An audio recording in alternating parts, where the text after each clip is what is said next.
Hello, Kevin Rosine, technical agronomist for Channel Seed in Illinois. Here at the Roanoke Research Farm again at our tech development site, walking some plots and talking about some products. So I'm going to walk through the Xtendflex channel plot this week, talk through some of the new products, some of the higher volume products, maybe over the last year or two, talk to the 2025 releases and some of the 24 releases from last year and what we're excited about them. So once again, thank you to Josh, Ted, and Nathan at the Roanoke TD site for planning these plots for us. Really appreciate all that they do for us. They do so much, and then they're willing to do a market development plot for our sales team. So really appreciate it, guys. Thank you very much, and we'll move on to the products. All right, first product on the list today is the 2824 Xtendflex from our launch class from last year. We had a lot of excitement over this one last year. It was probably one of definitely in the group twos, a standout yield winner of the new products, and it's the one that we've decided to keep moving forward with because we had a kind of a glut of soybeans there in that mid to late group twos that we released last year. These are the ones that really stepped out and really excelled and really showed that it does well in Illinois. So start out with the emergence on this one's really good, comes down the ground fast, not a lot of issues early. This is does really well with SDS. It's probably one of our higher rated SDS products that we have in our Xtendflex lineup. But it's still like anything, if you have high SDS levels, we're still going to recommend you. I mean, everything needs to have a seed treatment on it, and definitely make sure we're using Elevo. And if you can't get Elevo, I guess you could use Saltro. But I still think Elevo is the best product we can to help control SDS and soybean cyst nematodes in the field. So really has a really strong disease package with that good SDS. It's I think a lot of soybeans in our lineup. Yeah, it might struggle a little bit with white mold. So if you're in a white mold area, we'll have that discussion with your agronomist to help talk through some options we can for it.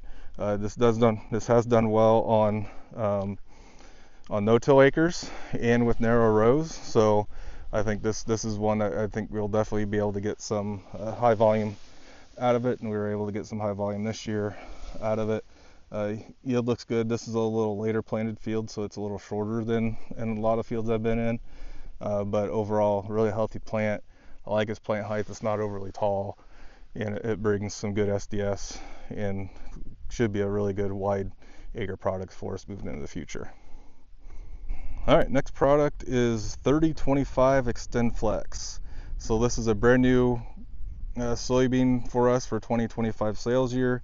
So we're excited to see how this performs in plots for this growing season. I think 3.0 is a good fit for a lot of the areas that we and I cover in Illinois.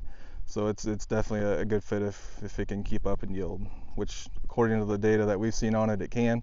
But we like to before we start touting yield levels on products that we get some market development wide acre testing on it. So this one is a little bit taller bean than we see in like the 2.8s that we just talked about. But overall, it looks like a really strong plant. It's got a slightly above average standability. So it's one of those I think will be standing well once we get into harvest. Really good SDS score, another one that's rated a 3. So I think it's a strong product for a lot of acres across Illinois. Has exceptional no-till adaptability. So it's one that I think will do well across a lot of acres in Illinois. As we move into the canopy, there's not a lot of issues I've seen in any of the beans, especially these. The biggest thing is it's a little taller than some others, which isn't a bad thing as long as it stands up.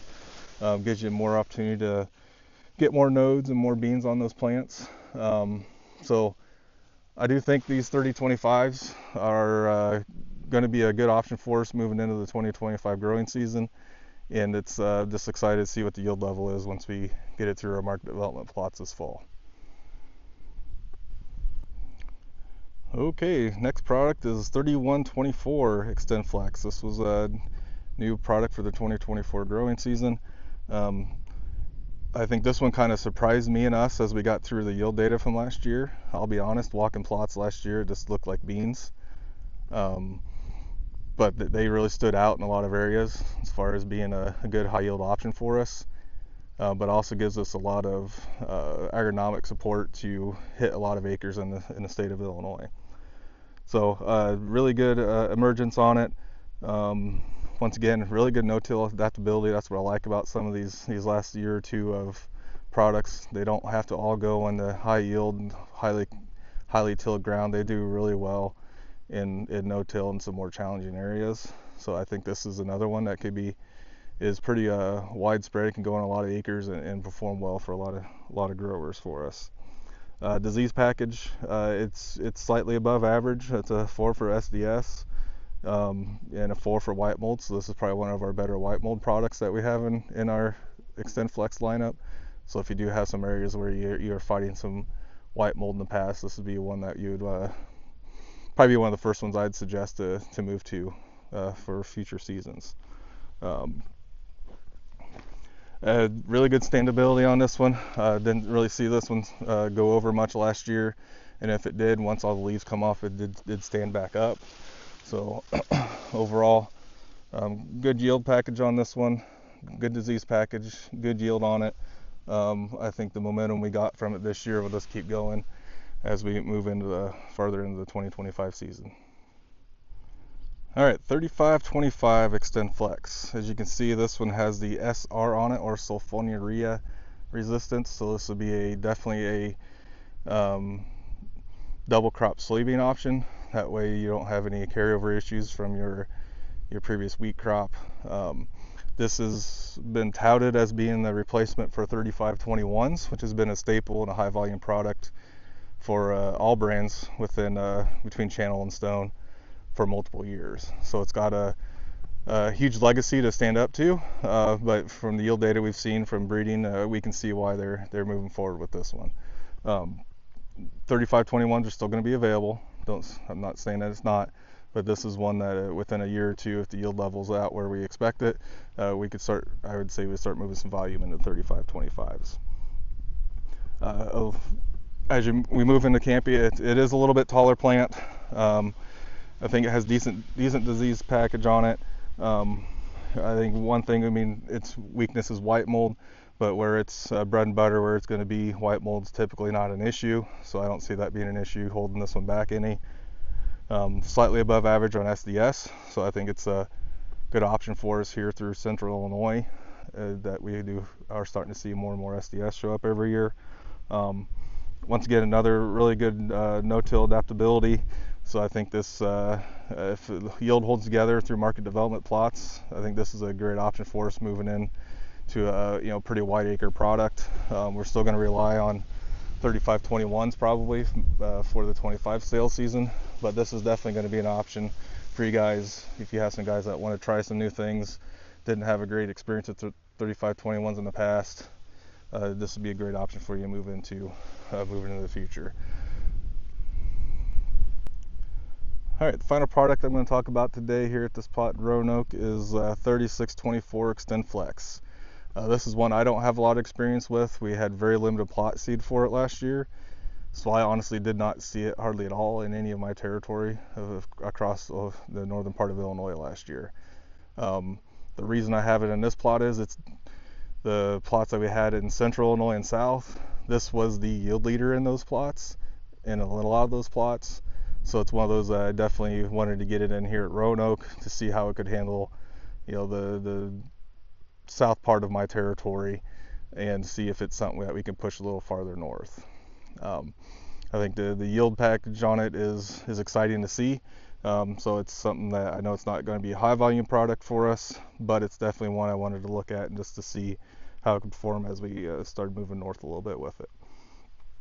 It does have slightly above average tolerance for SDS and soybean cyst nematode, so it's definitely one that fits in our package well there. It is a little bit taller plant, but it's not overly tall.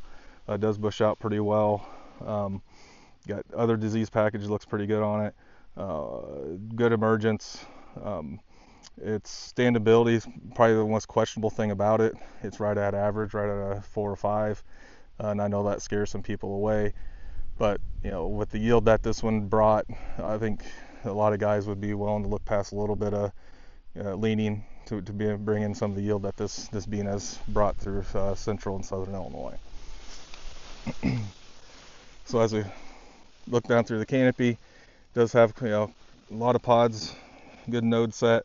Like I said, a little later planted plot, so I think as we push these a little earlier, we'll see more, and this keeps driving that yield up.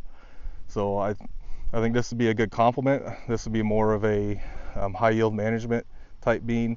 I think the more transitional and the more